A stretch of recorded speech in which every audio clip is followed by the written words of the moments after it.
What's up, y'all? So this is just a quick video. I wanted to test my KNF Concepts variable ND filter on my camera. So this is what this is, y'all. It just came in the mail. I just got home and I wanted to test it out. And the camera that I'm filming this on is a ZV E10. So if y'all know anything about a ZV E10, it's a pretty decent camera. It just doesn't have any stabilization, so that's why this video looks shaky.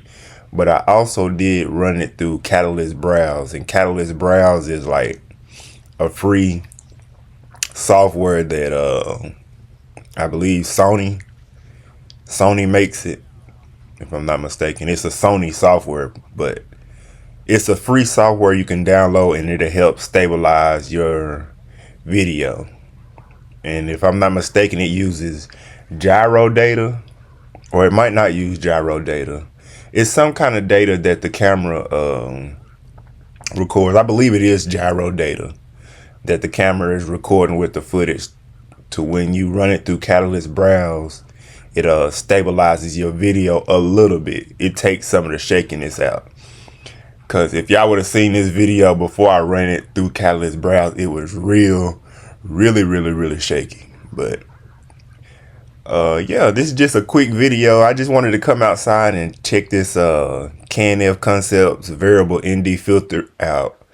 So what an ND filter is basically the easiest way to explain it, and some of the easiest ways I've seen a lot of people explain it is it's just sunglasses for your camera.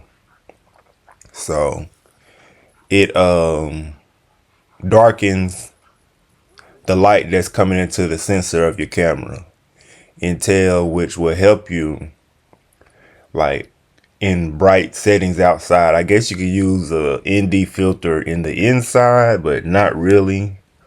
I mean, unless it's just really bright. But ND filters are more so when you're outside and it's bright outside. I have a little bit of experience with ND filters because I run ND filters on my Osmo Action 4 for when I'm like moto vlogging most of the time. Usually if I'm just vlogging, I won't put ND filters on my Osmo Action 4, but this KNF Concept variable ND filter is a ND2 to an ND 400.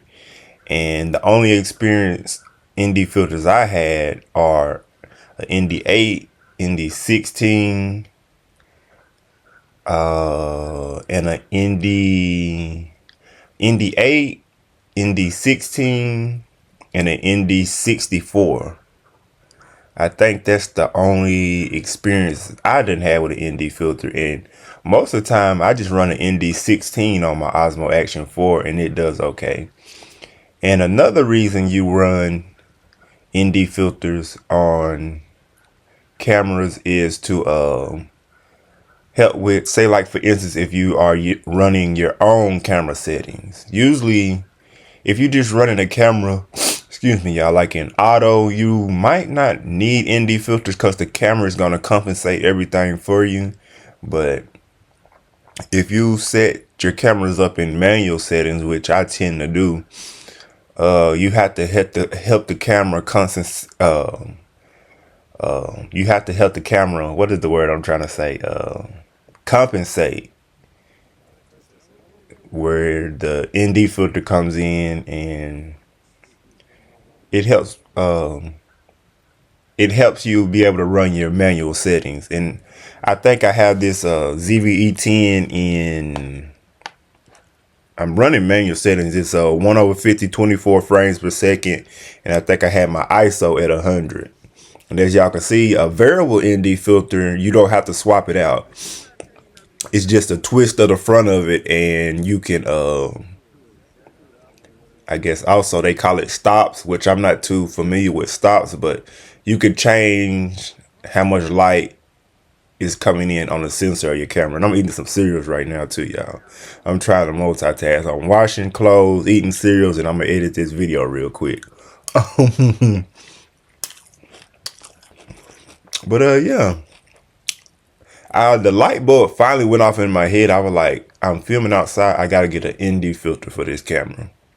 Like I said, I'm familiar with ND filters. I'm not an expert with this camera stuff. I'm learning every day, but the light bulb finally went off in my head. I said, I gotta get an ND filter for this camera. Like most of the times where I've been using this camera here lately is sitting in the car and I'll be trying to film first impression videos, but everything is so bright and blown out that the videos, I can't kind of do them how I want to do them. How I'm used to doing videos, say like if I just film them off my phone. But yeah, I'm happy with it because, like I said, it's a variable. So you never really have to take it off because you can let more light in and less light in. Only thing about it is this is a 11 millimeter lens that I have on this camera, and it gives you a little vignetting. If y'all don't know what vignetting is, it's like the edges of your picture. If I'm not mistaken, I have to do a little bit more tests, but I think it's giving me a lot more vignetting around the edges.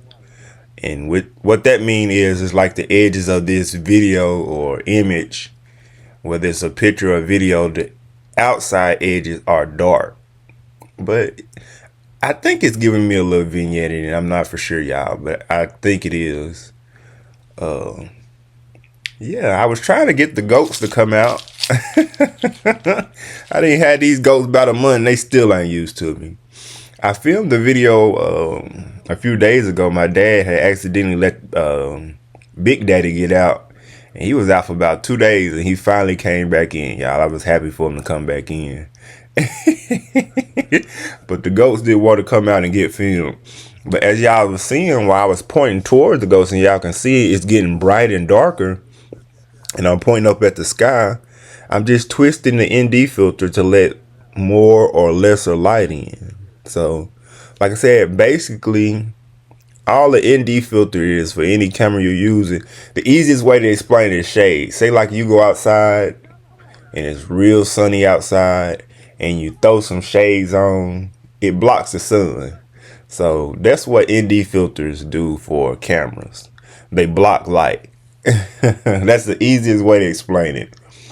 And like I said, the light bulb finally went off in my head. I said, I gotta get an ND filter for this dadgum camera.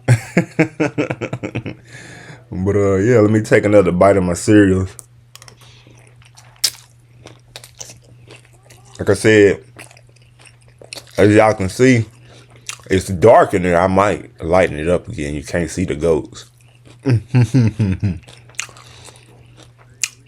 you will be able to see them. But if I wouldn't have had this ND filter on, see, I let more light in and y'all can kind of see the goats. But if I wouldn't have had this ND filter in, like everything that's bright, you wouldn't, or the whole video would have been bright. You wouldn't have been able to see none of it. Because I'm running, like I said, I tend to run manual settings on my cameras.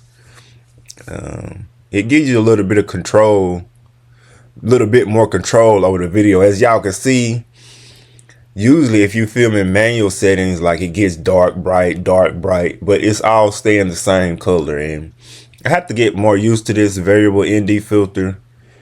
As I use it more and more outside, I will, learn to know how much light and how much less of light to put in. As y'all can see, I'm looking up at the sky and I twisted it and I made it darker, and y'all can see it put more stuff into focus. Like nothing is blown out, nothing is too bright. This dadgum dog. Look at him, he finna come running. Look at him. Oh, he big goofy dog. I love him though, y'all. But yeah, it's just a quick video. I literally unboxed it, made a quick short video, slapped it on the camera, made a few little videos in the house, trying to see how it worked. But yeah, I catch y'all later. Y'all be good. Alrighty, y'all. I appreciate y'all too. Alright.